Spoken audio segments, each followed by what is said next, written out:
आप लोगों ने दो तरह की चुनाव प्रणाली के बारे में सुना होगा। एक है फर्स्ट पास्ट द पोस्ट चुनाव प्रणाली, एक अनुपातिक प्रतिनिधित्व चुनाव प्रणाली। ऐसी बातें हो रही हैं, इस तरह की मांग हो रही है कि जो फर्स्ट पास्ट द पोस्ट चुनाव प्रणाली है उसकी जगह अनुपातिक प्रतिनिधित्व चुनाव प्रणाली आनी चाहिए। आखिर ये फर्स्ट पास्ट द पोस्ट चुनाव प्रणाली होती क्या है, उसके बारे में बात करेंगे। इसकी विशेषताएं क्या हैं, उसका लाभ क्या होता है, उस पर बात करेंगे। और अनुपातिक प्रतिनिधित्व प्रणाली क्या है, आखिर उसकी क्या विशेषताएं हैं, उसके कितने प्रकार के होते हैं और उसके क्या फायदे होते हैं, उस पर बात करेंगे। और इसके बारे में सब सामान्य जानकारी देखेंगे, उसके नुकसान क्या होते हैं। और एफ पीटीपी प्रणाली से पीआर प्रणाली में बदलाव की आवश्यकता क्यों जताई जा रही है, क्यों इसकी आवश्यकता है। और अन्य वैकल्पिक चुनाव प्रणाली कौन सी है, अंतर्राष्ट्रीय प्रथाएं क्या है, उन पर भी हम लोग बात करेंगे। और अभी आपने देखा है हाल ही में हमारे देश में लोकसभा के चुनाव हुए हैं। लोकसभा में टोटल 543 सीटें हैं, टोटल 543 मेंबर है ना। और इनका चुनाव डायरेक्ट जनता यानी कि मतदाताओं के द्वारा होता है। अगर आपकी उम्र 18 साल हो चुकी है तो वोटर सूची में आपका नाम जुड़ चुका होगा और आप लोग वोट डालने भी जाते होंगे। पहले 21 साल हुआ करती थी वोट देने की उम्र, फिर 61वें संविधान संशोधन के द्वारा इसे 18 साल कर दिया गया था। और ये चुनाव करवाता कौन है, इलेक्शन कमीशन ऑफ इंडिया, भारतीय निर्वाचन आयोग, एक संवैधानिक संस्था है। संविधान के अनुच्छेद 324 के तहत चुनाव आयोग की स्थापना की बात की गई है। और आप देखेंगे कि 25 जनवरी 1950 में स्थापना हुई थी। 25 जनवरी को आप लोग मतदाता दिवस मनाते हैं। नई दिल्ली में हेडक्वार्टर देखने को मिलेगा। सुकुमार सेन पहले मुख्य चुनाव आयुक्त थे। तो अगर हम लोग फर्स्ट पास्ट द पोस्ट चुनाव प्रणाली की बात करें तो यह एक चुनाव प्रणाली है जिसमें मतदाता एक ही उम्मीदवार को मत देते हैं और सबसे अधिक मत पाने वाले उम्मीदवार चुनाव जीत जाता है। जैसे लोकसभा का चुनाव आप देखते हैं कि एक ही वोट डालने का अधिकार होता है ना आपको, और आप जिसे देना है उस पर आप दबा के आते हैं और उसे पड़ जाता है वोट, और जिसे सबसे ज्यादा वोट मिलते हैं वही चुनाव जीत जाता है। और इसे साधारण बहुमत प्रणाली या फिर बहुलता प्रणाली के नाम से भी आप लोग जानते हैं। फर्स्ट पास्ट द पोस्ट को आप लोग साधारण बहुमत प्रणाली और बहुलता प्रणाली के नाम से भी जानते हैं। यह सबसे सरल और सबसे पुरानी चुनाव प्रणालियों में से एक है और जिसका उपयोग यूनाइटेड किंगडम, अमेरिका, कनाडा और भारत जैसे देशों में किया जाता है। इसकी अगर हम विशेषताओं की बात करें तो मतदाताओं को विभिन्न राजनीतिक दलों द्वारा नामांकित या फिर स्वतंत्र उम्मीदवार के रूप में चुनाव लड़ रहे उम्मीदवारों की सूची प्रस्तुत की जाती है। यानी कि आपके सामने सूची आती है कि ये लोग चुनाव लड़ रहे हैं, आप इनमें से किसे वोट देना चाहते हैं। मतदाता अपने मतपत्र या फिर इलेक्ट्रॉनिक वोटिंग मशीन पर निशान लगाकर एक उम्मीदवार का चयन करते हैं, केवल एक का, दो का नहीं कर सकते हैं, याद रखिएगा। किसी निर्वाचन क्षेत्र में सबसे अधिक मत पाने वाले उम्मीदवार को विजेता घोषित किया जाता है। विजेता को बहुमत का 50% से अधिक प्राप्त करने की आवश्यकता नहीं होती है। यानी आप देखिए कि 10 उम्मीदवार खड़े हुए हैं और 100 वोट है मान लीजिए। अगर आप सोचिए कि बाकी को कम मिल रहे हैं, किसी को अगर 12 वोट मिल रहे हैं और सबसे ज्यादा 12 वोट हैं, तो आप देखिए वही चुनाव जीत जाएगा। ये भी याद रखा करिएगा। और बल्कि केवल बहुलता, सबसे अधिक संख्या में मत प्राप्त करने की आवश्यकता होती है इसमें। और इस प्रणाली के कारण संसद जैसी विधानसभा के सदस्यों के चयन में अक्सर असंगत परिणाम सामने आते हैं, क्योंकि राजनीतिक दलों को उनके समग्र मत के अनुपात के अनुरूप प्रतिनिधित्व नहीं मिल पाता है इसमें। और कई बार आप देखते हैं कि 3% आप लोग सुनते होंगे, 6% किसी पार्टी को वोट मिल रहे हैं लेकिन उसे कोई भी सीट नहीं मिल रही है। लाभ की बात करें, इसके लाभ क्या होते हैं, तो सरलता। एक तो आप देखेंगे यह एक सरल प्रणाली है जिसे मतदाता आसानी से समझ सकते हैं और अधिकारी इसे सरलतापूर्वक लागू भी कर सकते हैं। यह इसे अधिक लागत प्रभावी और कुशल बनाता है। स्पष्ट एवं निर्णायक विजेता, यह एक निश्चित विजेता के साथ परिणाम प्रदान करता है जो चुनावी प्रणाली में स्थिरता और विश्वसनीयता में योगदान दे सकता है। जवाबदेही, चुनाव में उम्मीदवार सीधे तौर पर अपने मतदाताओं का प्रतिनिधित्व करते हैं और जिससे अनुपातिक प्रतिनिधित्व प्रणाली की तुलना में बेहतर जवाबदेही सुनिश्चित होती है। और जहां उम्मीदवार उतने प्रसिद्ध नहीं होते हैं। उम्मीदवार चयन, तो आप देखेंगे कि यह मतदाताओं को पार्टियों और विशिष्ट उम्मीदवारों के बीच चयन करने की अनुमति देता है, जबकि पीआर यानी पीआर का मतलब याद रखिएगा, ये शॉर्ट में लिखा हुआ है, अनुपातिक प्रतिनिधित्व की बात हो रही है। और पीआर प्रणाली में मतदाताओं को एक पार्टी का चयन करना होता है और प्रतिनिधियों का चुनाव पार्टी चुनाव सूची के आधार पर किया जाता है। गठबंधन निर्माण, तो यह विभिन्न सामाजिक समूहों को स्थानीय स्तर पर एकजुट होने के लिए प्रोत्साहित करता है, व्यापक एकता को बढ़ावा देता है, कई समुदाय आधारित दलों में विखंडन को रोकता है। अब बात आती है कि अनुपातिक प्रतिनिधित्व प्रणाली, पीआर प्रणाली क्या है। तो यह एक चुनावी प्रणाली है और जिसमें राजनीतिक दलों को चुनाव में प्राप्त मतों के अनुपात में विधायिका में प्रतिनिधित्व सीटों की संख्या मिलती है। और इसकी विशेषताओं की बात करें तो यह मत के हिस्से के आधार पर राजनीतिक दलों का निष्पक्ष प्रतिनिधित्व करता है। यह सुनिश्चित करता है कि संसद या अन्य निर्वाचन निकायों में सीटें आवंटित करने के लिए प्रत्येक मत महत्वपूर्ण है। और इसके प्रकार की बात करें तो एकल हस्तांतरणीय मत, तो आप देखिए यह मतदाता को अपने उम्मीदवार को वरीयता क्रम में स्थान देने की अनुमति देता है, अर्थात बैकअप संदर्भ प्रदान करके और मतदान करके। एकल संक्रमणीय मत द्वारा अनुपातिक प्रतिनिधित्व मतदाताओं को पार्टी के सबसे पसंदीदा उम्मीदवार को चुनने और स्वतंत्र उम्मीदवारों को मत देने में सक्षम बनाता है।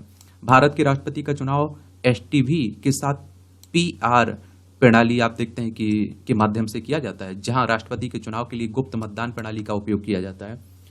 और निर्वाचक मंडल, जिसमें आप देखिए राज्य विधानसभा, राज्य परिषद और तथा राज्यसभा, लोकसभा के सदस्य शामिल होते हैं, एसटीवी का उपयोग करते हुए पीआर प्रणाली के माध्यम से भारतीय राष्ट्रपति का चुनाव करता है। देखिए राष्ट्रपति के चुनाव में विधानसभा, राज्यसभा, लोकसभा के सदस्य भाग लेते हैं, याद रखिएगा। इसमें विधान परिषद के भाग नहीं लेते हैं, ये बात आपको क्लियर याद रखें। और निर्वाचित सदस्य भाग लेते हैं, मनोनीत सदस्य भी भाग नहीं लेते हैं राष्ट्रपति के चुनाव में। पार्टी सूची पीआर, तो यह मतदाता पार्टी को मत देते हैं, व्यक्तिगत उम्मीदवारों को नहीं, और फिर पार्टियों को उनके मत शेयर के अनुपात में सीटें मिलती हैं। आमतौर पर किसी पार्टी के लिए सीटें पाने की न्यूनतम सीमा 3 से 5% मत शेयर होती है। कहने का मतलब है किसी पार्टी को अगर 6% वोट मिल रहा है तो 6% उसे सीटें भी मिलेंगी। और ऐसे में आप देखिए कि जो आपका फास्ट पास्ट द पोस्ट चुनाव प्रणाली है ना, उसमें हो सकता है कि 6% वोट मिल रहे हैं लेकिन उसे एक भी सीट ना मिले। देखिए मायावती का हाल देख लीजिए, अगर आप देखते हैं कि मायावती अगर चुनाव आप देखेंगे कि अनुपातिक प्रतिनिधित्व प्रणाली के तहत होता तो उन्हें कुछ सीटें तो जरूर दी जाती हैं जितना उनका वोट परसेंट आया हुआ है। मिश्रित सदस्य अनुपातिक प्रतिनिधित्व, तो यह एक ऐसी प्रणाली है जिसका उद्देश्य किसी देश की राजनीतिक प्रणाली में स्थिरता और अनुपातिक प्रतिनिधित्व के बीच संतुलन प्राप्त करना है।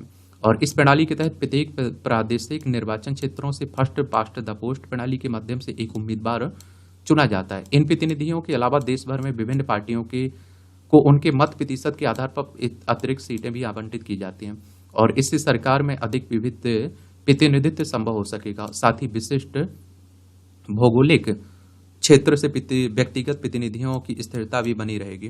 न्यूजीलैंड, दक्षिण कोरिया, जर्मनी ऐसे देशों के उदाहरण हैं जहां एमएमपी क्रियाशील है। और इसके लाभ की बात करें तो यह सुनिश्चित करना कि प्रत्येक मत महत्वपूर्ण हो। पीआर में हर मत संसद में सीटों के आवंटन के लिए गिना जाता है। इसका मतलब है कि मतदाताओं में लोकतांत्रिक प्रक्रिया में भागीदारी की भावना अधिक होती है।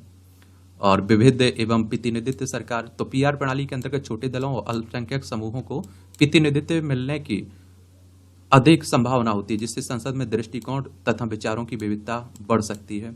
इसमें जो छोटे दल हैं जिन्हें आप देखिए कम परसेंट मिलता है वोट, लेकिन उनका भी तो प्रतिनिधित्व हो पाएगा उनके परसेंटेज के हिसाब से। इसे इस तरह से अभी समझिए आप लोग, कोई लोकसभा सीट है या विधानसभा सीट है, अब आप देखेंगे कि वहां जिसके सबसे ज्यादा वोट होंगे वो तो चुनाव जीत जाएगा। लेकिन आप देखिए जो कम दूसरे नंबर का रहेगा, तीसरे नंबर का रहेगा पार्टी, उसका क्या होगा? उसका कुछ नहीं वहां होने वाला है ना। और गैरी मैंडरिंग को कम करना, पीआर प्रणालियों में गैरी मैंडरिंग के प्रति कम संवेदनशील होते हैं क्योंकि सीटों का वितरण जिला सीमाओं में हेरफेर करके नहीं बल्कि पार्टी को प्राप्त मतों के अनुपात के आधार पर निर्धारित किया जाता है। परिणाम स्वरूप पार्टियां अपने लाभ के लिए चुनावी मानचित्र में अनुचित तरीके से हेरफेर नहीं कर सकती हैं, जैसा कि कभी कभी माने निर्वाचन क्षेत्र सीमाओं वाली प्रणालियों में देखा जाता है। इसके नुकसान क्या होते हैं? अस्थायी सरकारें, तो पीआर के कारण अस्थायी सरकारें बन सकती हैं क्योंकि इसमें छोटे दलों अल्पसंख्यक समूहों का प्रतिनिधित्व अधिक से होने की संभावना होती है, जिससे स्थिर गठबंधन बनाना, प्रभावी ढंग से शासन करना कठिन हो जाएगा। अधिक जटिल, तो पीआर प्रणाली एफपीटीपी प्रणाली की तुलना में अधिक जटिल हो सकती है, जिससे मतदाताओं हेतु उन्हें समझना और सरकारों के लिए उन्हें लागू करना अधिक कठिन हो जाता है। लागत, तो पीआर प्रणाली का संचालन महंगा होता है क्योंकि चुनाव कराने के लिए बड़ी मात्रा में संसाधनों और धन की आवश्यकता होती है। स्थानीय आवश्यकताओं की उपेक्षा, तो जनसंपर्क के कारण नेता स्थानीय आवश्यकताओं की अपेक्षा पार्टी के एजेंडे को प्राथमिकता देते हैं, क्योंकि एक निर्वाचन क्षेत्र में कई प्रतिनिधि होते हैं और जवाबदेही के इस प्रसार के परिणाम स्वरूप स्वार्थी राजनीतिक व्यवहार और विशिष्ट निर्वाचन क्षेत्र की चिंताओं की उपेक्षा हो पाती है। और FPTP प्रणाली से PR प्रणाली में बदलाव की आवश्यकता क्यों जताई जा रही है? तो अधिक अथवा कम प्रतिनिधित्व। तो FPTP प्रणाली के कारण राजनीतिक दलों का प्रतिनिधित्व उनके द्वारा जीती गई सीटों के संदर्भ में उनके प्राप्त वोट और शेयर की तुलना में अधिक या कम हो सकता है। उदाहरण के लिए देख ली, स्वतंत्रता के बाद पहले 3 चुनाव में कांग्रेस पार्टी ने मात्र 45 से 47% वोट शेयर के साथ तत्कालीन लोकसभा में लगभग 75 सीटें मिली थी। और आप सोचिए, अगर जो अनुपातिक प्रतिनिधित्व प्रणाली चुनाव प्रणाली लागू होती तो कांग्रेस को 45 से 47% ही सीटें मिलती, ना कि 75% सीटें जीतती। चुनाव 2019 के लोकसभा चुनाव में भारतीय जनता पार्टी को केवल 37.36% वोट मिले थे। उसने लगभग आप देखिए 55% सीटें जीती थी। और यहां भी आप देखते हैं कि अनुपातिक प्रतिनिधित्व चुनाव प्रणाली लागू होती तो बीजेपी को यहां 37 से 38% सीटें मिलती। और इस बार भी आप देख लीजिए, एनडीए को 43.3% वोट मिले और 293 सीटें मिली हैं। और इंडिया ब्लॉक को आप देखिए 41.6% वोट मिले हैं, 234 सीटें मिली हैं। अदर को आप देखिए 15.1% वोट मिले हैं, लेकिन 16 सीटें मिली हुई हैं। अल्पसंख्यक समूहों के लिए प्रतिनिधित्व का अभाव। 2 दलीय FTP प्रणाली में कम वोट प्रतिशत वाली पार्टियों को कोई भी सीट नहीं जीत सकती है। परिणाम स्वरूप जनसंख्या का एक महत्वपूर्ण हिस्सा सरकार में प्रतिनिधित्वहीन हो सकता है। यूके और कनाडा जैसे देश भी FPTP का उपयोग करते हैं, लेकिन उनके संसद सदस्यों की अपनी स्थानीय निर्वाचन क्षेत्रों के प्रति अधिक जवाबदेही होती है। रणनीतिक मतदान। तो कई बार मतदाता उस उम्मीदवार को वोट देने के लिए दबाव महसूस कर सकते हैं जिसका वे वास्तव में समर्थन नहीं करते हैं, ताकि वे उस उम्मीदवार को चुनाव जीतने में से रोक सकें जिसे वे पसंद नहीं करते हैं। और इससे ऐसी स्थिति उत्पन्न हो सकती है जहां मतदाताओं को लगता है कि वे वास्तव में अपनी पसंद व्यक्त नहीं कर रहे हैं। छोटे दलों के लिए नुकसान। तो छोटे दलों को FPTP यानी कि देखिए इसका पूरा नाम याद रखिए, फर्स्ट पास्ट द पोस्ट की बात हो रही है, प्रणाली में जीतने के लिए संघर्ष करना पड़ता है और अक्सर उन्हें राष्ट्रीय दलों के साथ गठबंधन करना पड़ता है, जिससे स्थानीय स्वशासन एवं संघवाद की अवधारणा प्रभावित होती है। अन्य वैकल्पिक चुनाव प्रणाली। तो रैंक्ड वोटिंग सिस्टम एक ऐसी प्रणाली है जो मतदाताओं को किसी एक उम्मीदवार को चुनने के बजाय वरीयता के क्रम में उम्मीदवारों का रैंक करने की अनुमति देता है। Score voting system. तो ये ऐसी प्रणाली है जो मतदाताओं को किसी एक उम्मीदवार को चुनने या फिर उन्हें रैंकिंग देने के बजाय संख्यात्मक पैमाने पर उम्मीदवारों को स्कोर करने की अनुमति देता है। अन्य प्रथाएं। तो राष्ट्रीय लोकतंत्र जैसे ब्राजील, अर्जेंटीना तथा संसदीय लोकतंत्र जैसे दक्षिण Africa, Netherland, Belgium, Spain, Germany, New Zealand में भिन्न भिन्न अनुपातिक प्रतिनिधित्व PR प्रणालियां होती हैं। जर्मनी में मिश्रित सदस्य अनुपातिक प्रतिनिधित्व प्रणाली का उपयोग किया जाता है। बुंडेसटाग की 598 सीटों में से 50 सीटें FPTP प्रणाली के तहत निर्वाचन क्षेत्रों द्वारा भरी जाती हैं और शेष आप देखिए 50 सीटें कम से कम 5% वोट प्राप्त करने वाले दलों के बीच आवंटित की जाती हैं। और न्यूजीलैंड में प्रतिनिधित्व निधि सभा की कुल 120 सीटों में से 60% प्रादेशिक निर्वाचन क्षेत्रों में आपकी फर्स्ट पास्ट द पोस्ट प्रणाली के माध्यम से भरी जाती हैं, जबकि शेष 40% सीटें न्यूनतम 5% वोट प्राप्त करने वाले दलों को आवंटित की जाती हैं। देखिए, विधि आयोग ने इस पर कुछ सिफारिश भी दी हुई थी।